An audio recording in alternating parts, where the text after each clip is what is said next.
மணக்க மணக்க மல்லி தக்காளி மசாலா அரைச்சு குழம்பு வச்சாலும் சரி, இல்ல இளா ஆட்டுக்கறியை அடிச்சு பிரியாணி செஞ்சாலும் சரி, அது எதுவுமே பழைய சோறுக்கு ஈடாவாது.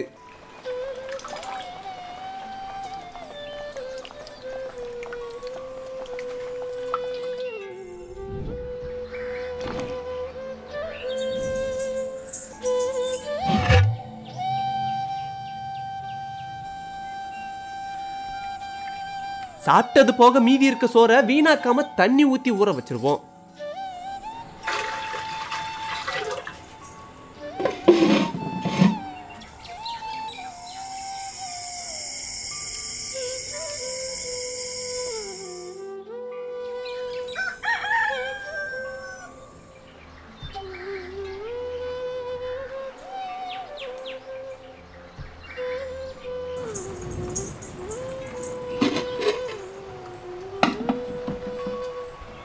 மறுநாள் காலையில சோறு தண்ணியோட நல்லா ஊறிடுச்சு.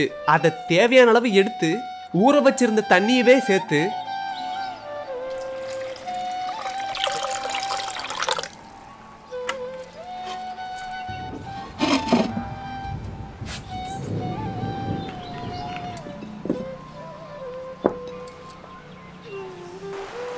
ருசிக்கு ஏத்த மாதிரி தயிரையும் சேர்த்துக்குவோம்.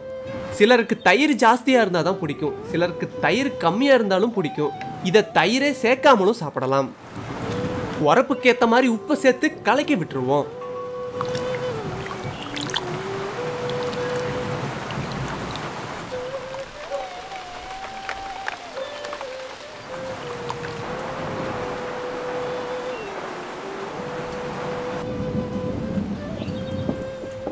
எப்பவுமே பழைய சோறுக்கு பச்சை மிளகாயும் சின்ன வெங்காயம் தான் கடிச்சிக்க ஏத்த ஒண்ணு.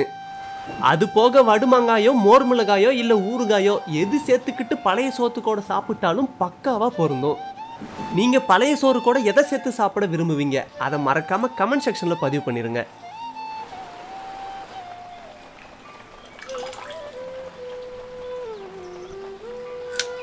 இரவு முழுக்க ஊற வச்ச பழைய சோறு தான் அவ்வளவு ருசியா இருக்கும். எப்பவுமே இளமையா இருக்க, உடல் சூட்டை குறைக்க, வயிற்றுப்புண்ணை சரி பண்ண, நோய் எதிர்ப்பு சக்தியை அதிகரிக்கன்னு பல நன்மைகளை சொல்லிக்கிட்டே போலாம்.